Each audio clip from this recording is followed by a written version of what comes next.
Welcome to part 2 of 5 underrated PS2 games. Just a reminder, this isn't a top 5 list and I use the term underrated, but the more common term is hidden gem. Either way, these are games that the general gaming public saw very little value in and that quickly slipped under the radar after release, despite review scores or pre-release coverage. Maybe you've seen some of these games covered more on YouTube in recent years, and they may not be as low under the radar as they once were. But in case you've missed them, here is part 2 of 5 underrated PS2 games. Be sure to check out part 1 as well. Gradius 5. Perhaps you're aware of the history of beloved hardcore developer Treasure Inc. An ex-Konami team leaves Konami and forms a new company called Treasure, and then goes on to release beloved classics like Gunstar Heroes, Radiant Silvergun, Mischief Maker, Sin and Punishment, Ikaruga, McDonald's Treasure Land Adventure, Dynamite Heady, and even Wario World on the GameCube. We can forget about Stretch Panic, okay? Since they left, Konami, Treasure has become one of the most celebrated niche developers in gaming history, and arguably the best shoot-'em-up developer out there. I don't know if this 2004 release marks the first reunion between Treasure and Konami, but I do know that Konami trusted the right developer for the 5th game in their long-running and beloved Gradius franchise. Gradius starts you out with a basic slow-moving ship that you can upgrade via the upgrade menu at the bottom of the play screen by collecting power-up capsules from either destroying red enemies or strings of enemies. Players can buy speed upgrades, missiles, multiples, those little orbs that follow you and shoot alongside you, and even shield upgrades that allow you to take multiple hits instead of the usual one-hit deaths. Prior to starting the game, players get to choose which upgrade options they want. Gradius is a very tough game, and dying loses players all their upgrades, though they can recollect their multiples after they die, which comes very much in handy. The game is almost so difficult that it's actually almost easier to restart the entire game after dying once in order to rebuild your upgrades than it is to struggle mid-level without them. Treasure decided to start players out with a seemingly impossible 2 continues with which to beat all 7 levels in the game. However, 1 continue is added per hour of in-game gameplay, which is a very nice touch that will keep you playing. This is a very tough game, and even on very easy, it's not exactly very easy. At least for me, that is, as I've always sucked at shoot-'em-ups. Graphically, this game is beautiful and runs smoothly. There is even a 2-player co-op option, but I haven't tested it to see if that affects the frame rate in any way, or if it makes the game any easier or possibly even harder. The controls are incredibly responsive, which is required for games of this type, and the music fits the action nicely. If you are a shoot-'em-up fan, this should definitely be in your collection. If you're a novice like I am, be warned, this is a very hard game to learn at first, but you do start to get the satisfaction of improving through continuous play. If you're a hardcore Gradius fan who somehow overlooked this one, this is a must. You should also be on the lookout for Gradius 3 and 4, which was released first gen for the PS2 and features arcade-perfect ports for those games. If you've always liked Super R-Type more than Gradius 3 on the Super Nintendo, then be sure to check out R-Type Final on the PS2 as well. Between compilations and standalone releases, the PS2 has a spectacular library of shoot-'em-ups.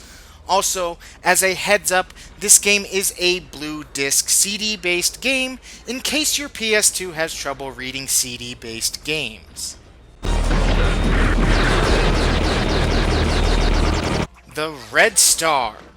Before developer Acclaim went out of business, they had a very much earned reputation for releasing subpar and mediocre games, with the rare good game here and there. Near the end, though, it seemed as if they were attempting to turn their company's reputation around by finally trying to make top quality games. One of the games announced in their new lineup was the Red Star, slated to be released on the PS2 and Xbox, with even a demo of the game on the demo disc for issue 35 of the official Xbox magazine.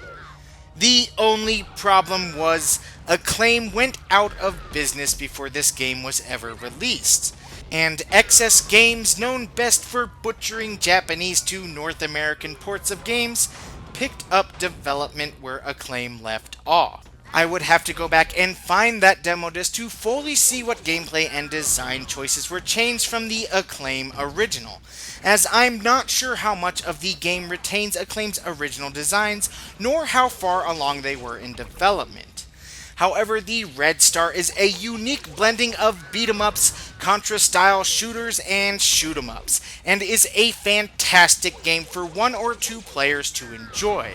Players can melee attack most enemies in the game, which builds up a super meter, or they can choose to shoot them with their guns. But the guns do overheat if they are used too much. The enemies have a good variety to them, and the boss battles are really well done. Players also get graded for their performance in each level, and earn points they can use to spend on much needed upgrades in between the levels.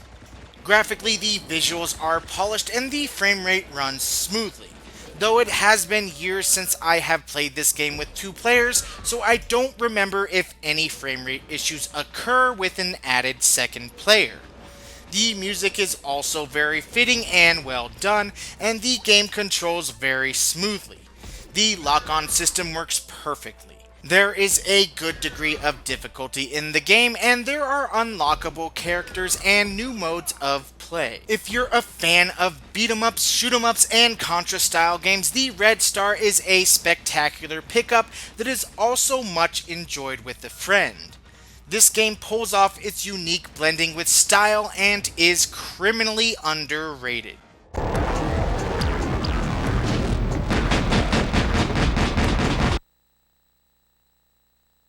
Rumble Racing. PS1 gamers might be familiar with NASCAR Rumble, which took the NASCAR license and combined it with Mario Kart's power-up gameplay and Need for Speed 3's shortcut-ridden track designs. Rumble Racing is the non-NASCAR licensed sequel to NASCAR Rumble, and contains the same high-strung, exciting gameplay of the original. All the power-ups, the shortcut-ridden tracks, and insanely fast-moving action that made the original so good, but also takes a cue from Rush 2049 and adds a stunt mode. Successfully completing stunts gives players a much-needed nitro boost and adds a whole new dimension to the racing, as players will find themselves trying to find every little jump in the track in order to earn a boost by doing tricks. Players compete in 3 cup races, like in Mario Kart, and coming in first in each cup unlocks new cups, new cars, new tracks, and even pro and elite classes. There are even some returning tracks from the original. Graphically, this game definitely has a first-gen look to it, being a 2001 release. They're not horrible, but they are far from even mid-tier even by PS2 standards. However, the game moves really fast, so you won't have a lot of time to notice and nitpick. The controls are tighter than NASCAR Rumble, but still a little loose overall, but I think that's by design. You'll be hard-pressed to even notice the music over the engine noises, and they brought back the same pointless announcer from the original. And your AI opponents totally cheat in this game. If you are a fan of NASCAR Rumble, or just looking for an incredibly fast, fun, addictive, and unique racer for the PS2, Rumble Racing should be in your library. Even in the stiff competition of PS2 racers, it stands out as one of the best alternative racers out there on the PS2 or in general. Ugly visuals, but fast, fluid gameplay with a unique blending. Also of note, this game is also a Blue Disc CD-based game.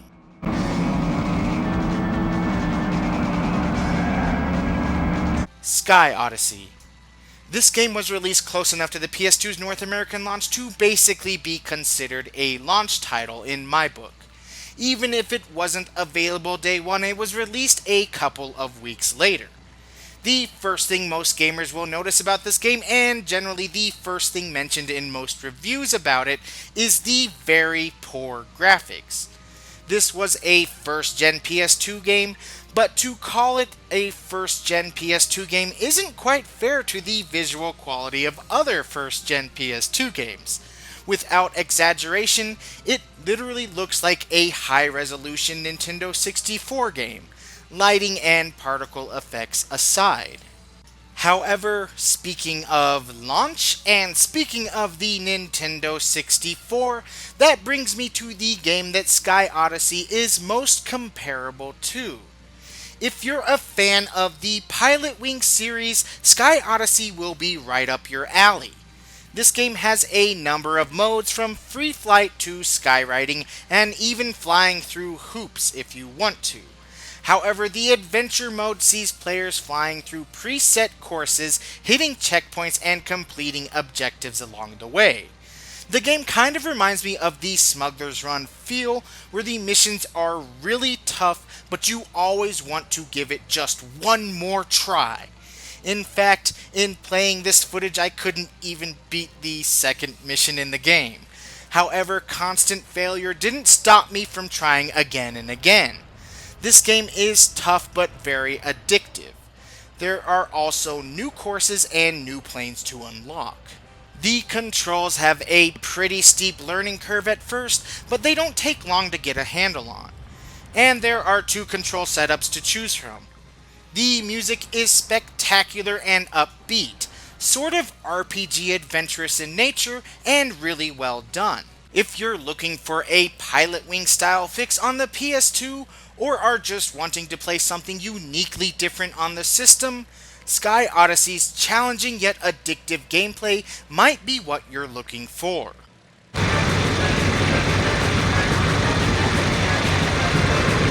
Space Channel 5 Special Edition. This two-game package, each one on their own standalone disc, brought two favorite Dreamcast rhythm games to the PS2 in one budget-priced package.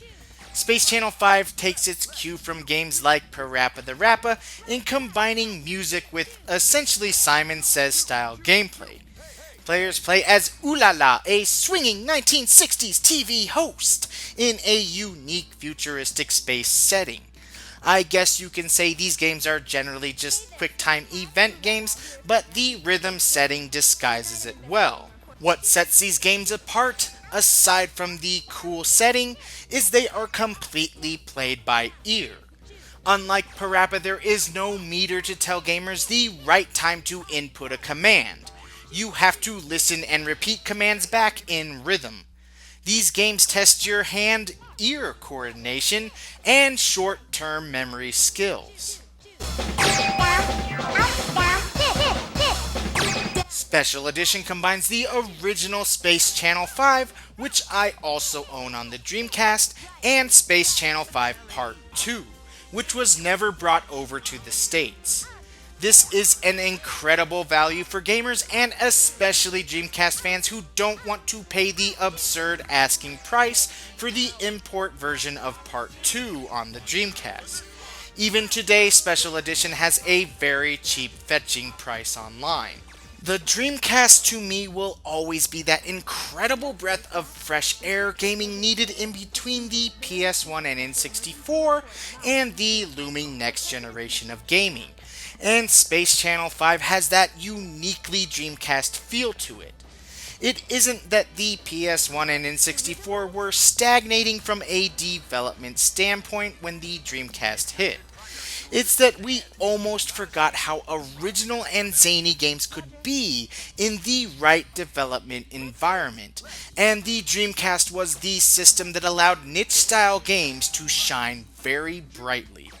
I guess I would say that it wasn't that gaming needed new innovations, it's that gaming needed Sega's long absent, in the West at least, input into gaming.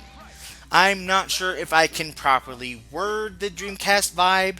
It's just something completely unique. I guess you just had to be there in order to understand what I'm talking about. It was just something so different. Out of control! Don't fall off, ooh la la. Left, two, right, two, up, hey, hey. Left, two, right, two, up, hey, hey! Right, two, left, two, up, two, hey.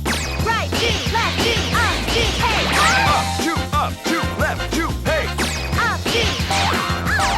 Had Space Channel 5 been released on any other console at the time aside from the Sega Dreamcast, the result probably would have been the exact same as this PS2 collection here. They very quickly would have slipped into obscurity. However, this is a great bargain buy for all PS2 gamers who are fans of rhythm games, and two games that through style and gameplay feel still stand out to this day. Michael Jackson even makes an appearance in both games. Footage I would love to show you if I weren't abhorrently terrible at both of these games like I am at most games. Just make sure you get both discs with this game should you buy Space Channel 5 Special Edition online.